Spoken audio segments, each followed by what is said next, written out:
आदि दोस्तों, मैं निशा रानी आपके अपने चैनल भाव्या की आस्था पर आप सभी का स्वागत करती हूं। आज की वीडियो में मैं आपको गुरु पूर्णिमा व्रत कथा सुनाने जा रही हूं। साथ ही जानेंगे गुरु पूर्णिमा से संबंधित बहुत सारी बातें, जिसको कि आषाढ़ पूर्णिमा, गुरु पूर्णिमा या व्यास पूर्णिमा के नाम से हम जानते हैं। दोस्तों, गुरु पूर्णिमा, जिसको हम व्यास पूर्णिमा के नाम से भी जानते हैं, चारों वेदों के ज्ञानी वेद व्यास जी का जन्म उत्सव भी हम इसी दिन मनाते हैं, गुरु पूर्णिमा के दिन। इसलिए ये पूर्णिमा का जो दिन है वो अपने आप में बहुत ही महान हो जाता है। तो पूर्णिमा के दिन हमें अपने अपने गुरुजनों की पूजा अर्चना वंदना करनी चाहिए। हमें ज्ञान देने हेतु उन्हें का धन्यवाद जरूर करना चाहिए। प्राचीन काल में तो विद्यार्थी गुरुकुलों में शिक्षा प्राप्त करने के लिए जाया करते थे। छात्र इस दिन श्रद्धा भाव से प्रेरित होकर अपने गुरु का पूजन करके अपनी शक्ति सामर्थ्य अनुसार दक्षिणा देकर उन्हें प्रसन्न करते थे। इस दिन पूजा से निर्वृत्त होकर अपने गुरु के पास जाकर वस्त्र, फल, फूल, माला अर्पण करके उन्हें प्रसन्न जरूर करना चाहिए। गुरु का आशीर्वाद कल्याणकारी और ज्ञानवर्धक होता है। चारों वेदों में व्याख्याता व्यास ऋषि थे। हमें वेदों का ज्ञान देने वाले व्यास जी ही है, इसलिए वे हमारा आदि गुरु हुए। उनकी स्मृति को ताजा करने के लिए ही हमें इस दिन अपने अपने गुरुओं को व्यास जी का ही अंश मानकर उनकी पूजा अर्चना वंदना जरूर करनी चाहिए। तो दोस्तों, इस बार आषाढ़ पूर्णिमा की शुरुआत 10 जुलाई को रात 1:36 पर होगी और इसका समापन 11 जुलाई रात 2:06 पर होगा। तो ऐसे में आषाढ़ पूर्णिमा का जो पर्व है वो 10 जुलाई को मनाया जाएगा। इस बार साल 2025 में 10 जुलाई को गुरु पूर्णिमा का व्रत या फिर पर्व मनाया जा रहा है। चलिए गुरु पूर्णिमा की कथा शुरू करते हैं। गुरु पूर्णिमा से संबंधित पौराणिक कथा के अनुसार महर्षि वेदव्यास भगवान विष्णु के ही अंश स्वरूप कल्प अवतार है।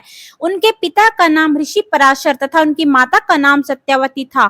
उन्हें बाल्यकाल से ही आध्यात्मिक में अधिक रुचि थी। अंततः उन्होंने अपने माता पिता से प्रभु दर्शन की इच्छा प्रकट की और वन में जाकर तपस्या करने की आज्ञा अपने माता पिता से मांगी, लेकिन माता सत्यवती ने वेद व्यास जी की इच्छा को ठुकरा दिया। फिर बाद में वेद व्यास जी के हट के आगे वन जाने की आज्ञा दे ही दी और कहा, जब घर का रास्ता आपको याद आए तो लौट आना। इसके बाद वेदव्यास जी तपस्या हेतु वन को चले गए और वन में जाकर उन्होंने कठिन तपस्या करी। तपस्या के पुण्य प्रताप से वेदव्यास जी को संस्कृत भाषा में प्रवीणता हासिल हुई। तत्पश्चात उन्होंने चारों वेदों की रचना की और महाभारत, रामायण और 18 महापुराणों सहित ब्रह्मसूत्र की रचना भी की।